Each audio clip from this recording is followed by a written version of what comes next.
This is the Berman Method podcast featuring Dr. Jake Berman and physician assistant Jenny Berman. We are here to treat problems and not symptoms. Disclaimer, this podcast is for entertainment purposes only and not to treat anyone or to give medical advice. If you are interested in any information that we are giving and would like to use this for yourself, we recommend that you contact your primary care physician or reach out to us and ask us questions about yourself specifically. Enjoy. All right. Welcome back to the Berman Method podcast. I'm Jenny, physician assistant, and my husband, Dr. Jake Berman, is normally with me, although not today. If you listened last week, you probably heard him talk a little bit or maybe rant a little bit about Medicare and how this is affecting our medical system. Today, I am here solo, and we are going to be talking about cortisol. Cortisol is probably something that everyone or most everyone has heard of, and how it can affect us for many reasons. Can affect our mind, can affect our sleep, can affect our hunger, our weight. A lot of people correlate elevated cortisol levels to abdominal weight, which is actually a true thing. So we're going to talk a little bit more in depth today about how cortisol impacts us, how it can lead to weight gain, number one, but number two can also lead to metabolic dysfunctions like diabetes, prediabetes, even cardiovascular disease, so heart disease.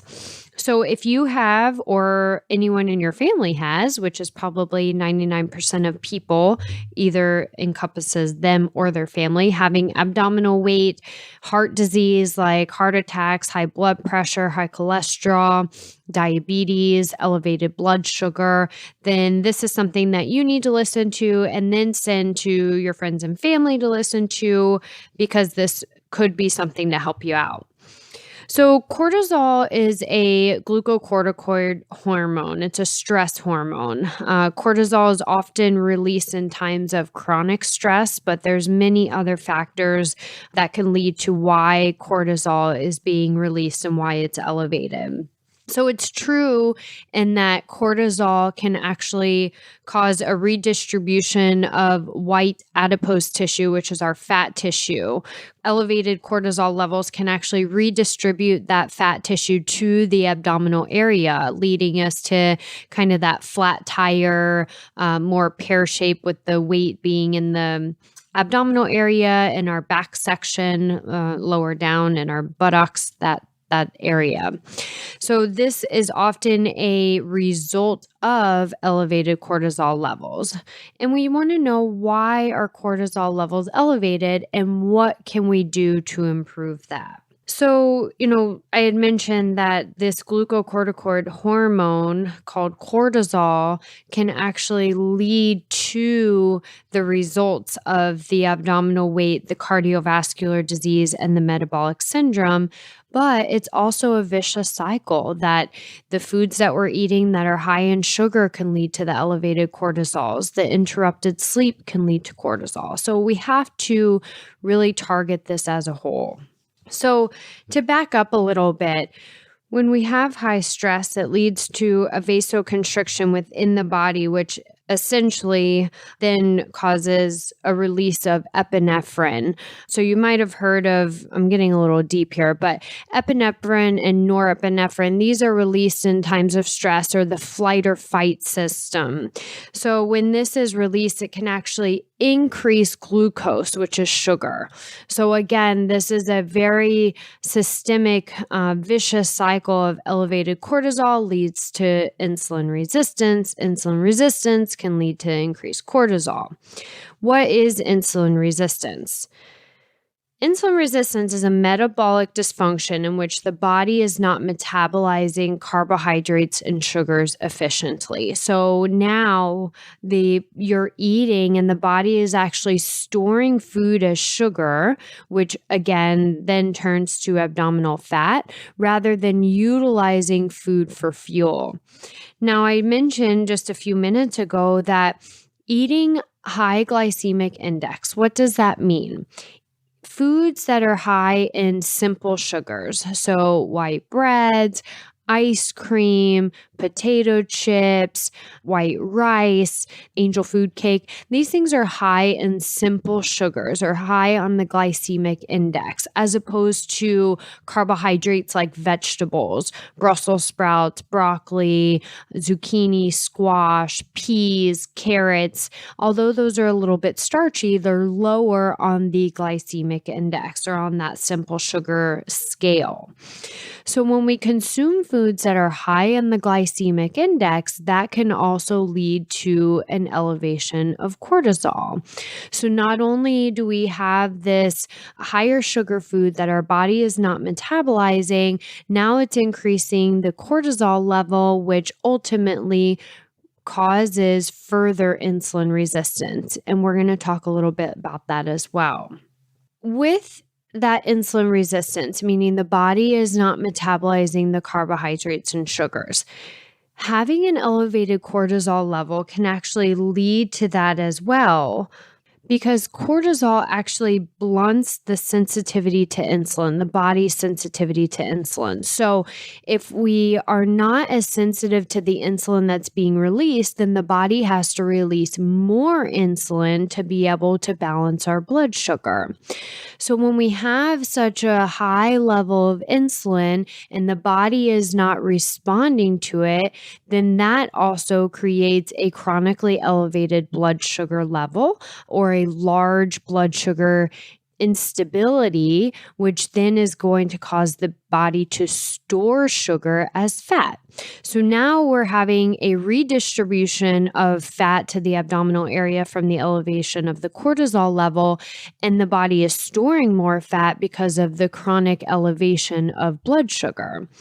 So this is a, very difficult situation for the body. It's very challenging to burn fat and not store fat when our glucose level is chronically elevated and the cortisol level is chronically elevated. Okay, so that was a lot of information. I'm just going to kind of overview very quickly to say cortisol is a hormone released due to chronic stress, which we're going to talk even a little bit more about that, but it's released due to chronic stress. It can actually be a response to high glycemic foods in your diet. So in your teens, 20s, 30s, 40s, if you're eating more carbohydrates, fast foods, the kind of unhealthy foods, that could also lead to a chronic cortisol elevation later in your 40s, 50s, 60s. So, the chronic elevation of the cortisol level due to stress or due to the high glycemic foods is leading to a blood sugar instability or the body's inability to really metabolize food efficiently, leading to a higher blood sugar level, and also the redistribution of the fat to the abdominal area due to this elevated cortisol. Now, let's talk about chronic stress a little bit and what causes this chronic release of the cortisol level. So initially, when a stressful situation happens, you might find that your appetite actually goes down. And that's pretty normal from a different type of stress hormone that's released during acute stress. But over time, due to chronic stress or ongoing stress, the cortisol level does rise. These two hormones that are released during acute stress and chronic stress can also actually lead to degranulation of the mast cells, which ultimately means that the body can be at higher risk for things like asthma and eczema. So your skin disorder or your breathing disorder can actually be a result of stress as well. It's really crazy how this all plays in. And I know we're kind of all over the board here, but it all plays into one thing. So we have an axis in our body called the HPA axis, hypothalamus pituitary adrenal. Now, starting in the brain is where that stress hormone starts, and then it talks to the adrenal glands, which is actually what releases the cortisol hormone.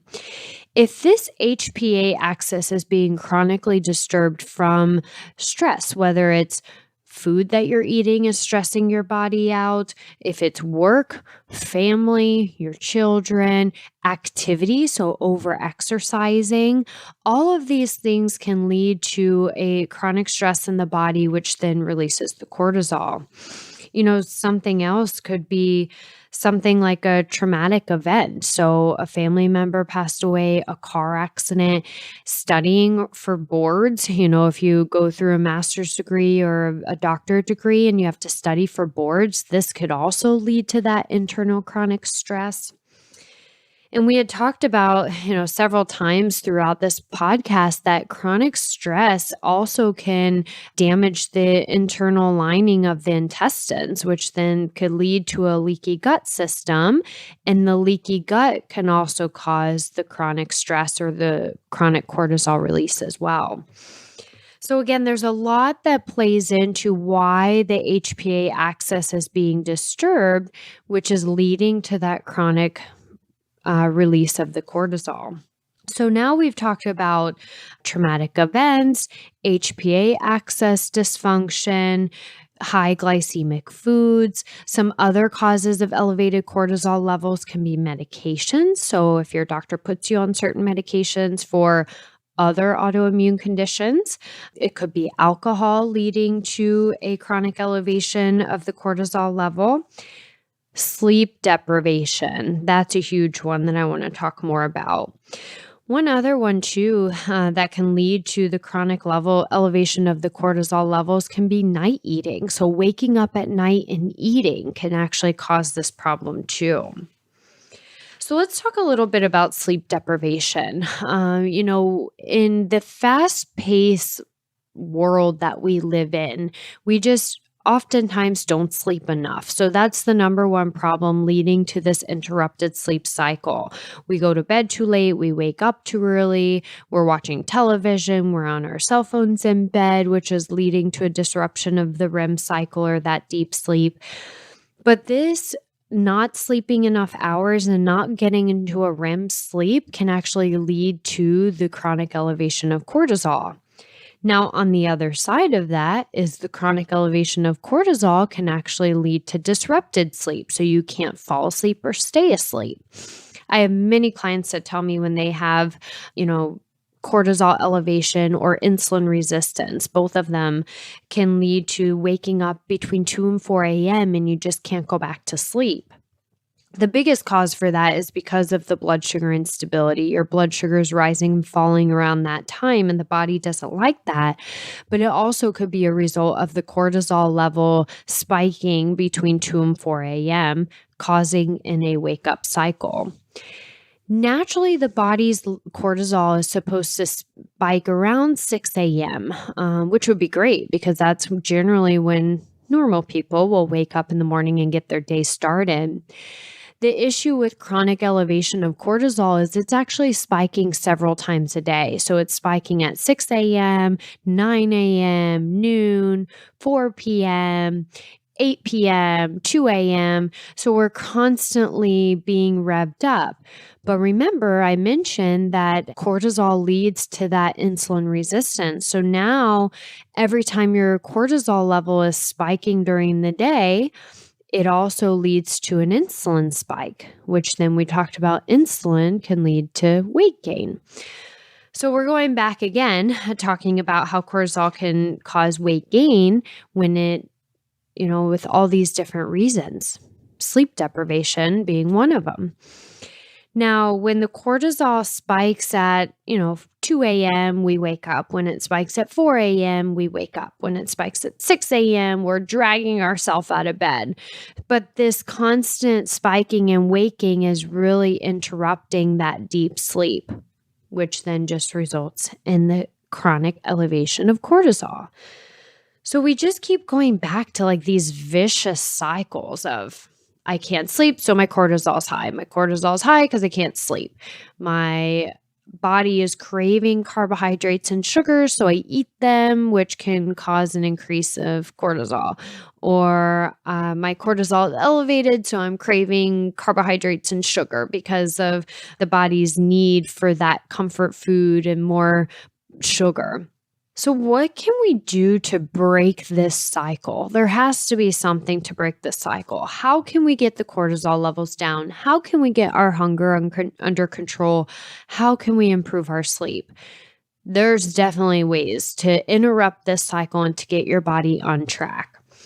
So, there's a couple of supplements that I will recommend to people with chronic fatigue or chronic elevation of cortisol or chronic stress.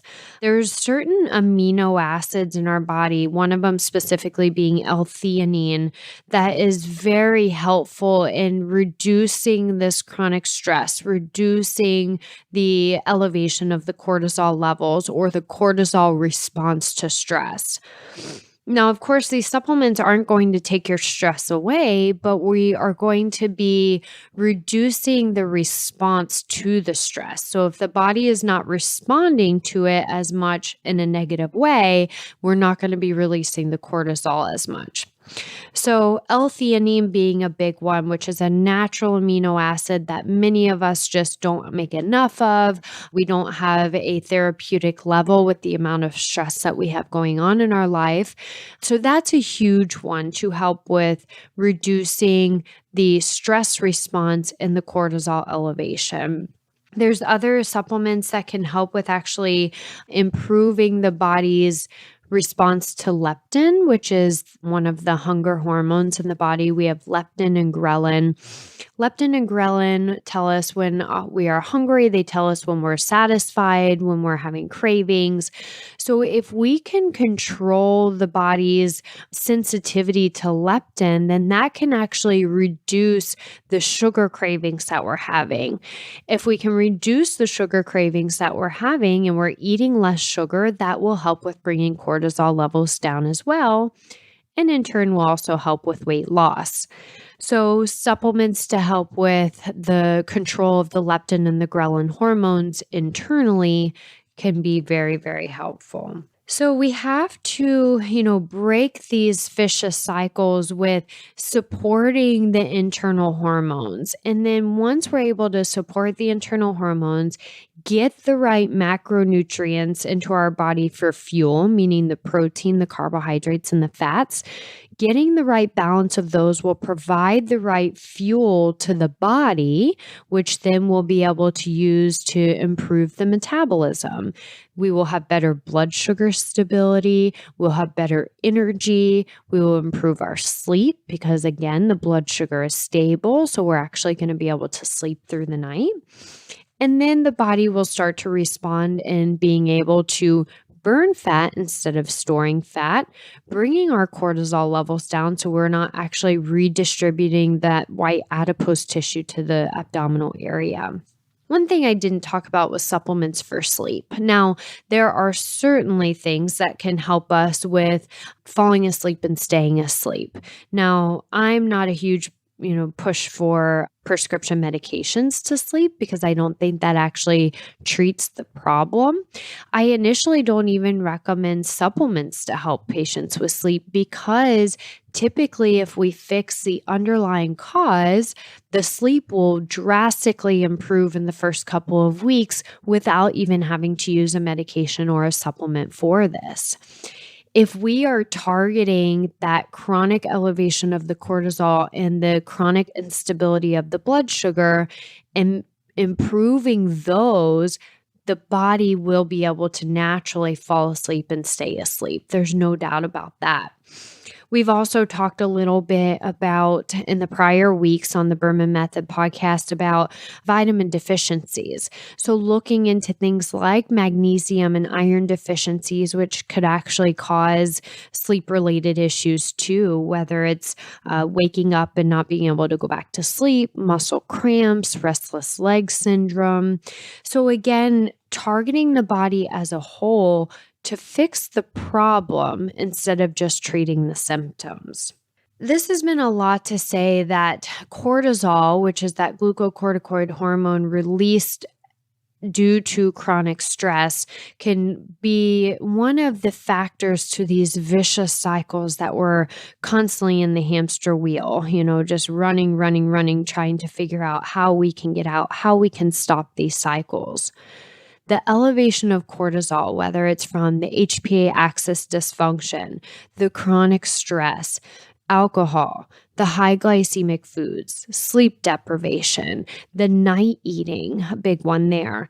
All these things lead to that elevation of the cortisol, which then, yes, leads to that insulin resistance and abdominal weight. So we really want to, look at this as a whole, figure out which one of those do you have, or which ones, maybe multiple, and start from the bottom and go up. Fix the problem and then transition into the better lifestyle. Rather than just taking medications, let's figure out what's causing this. Yes, natural supplementation may be helpful in getting, stepping in, getting you out of that hamster wheel while we treat the body.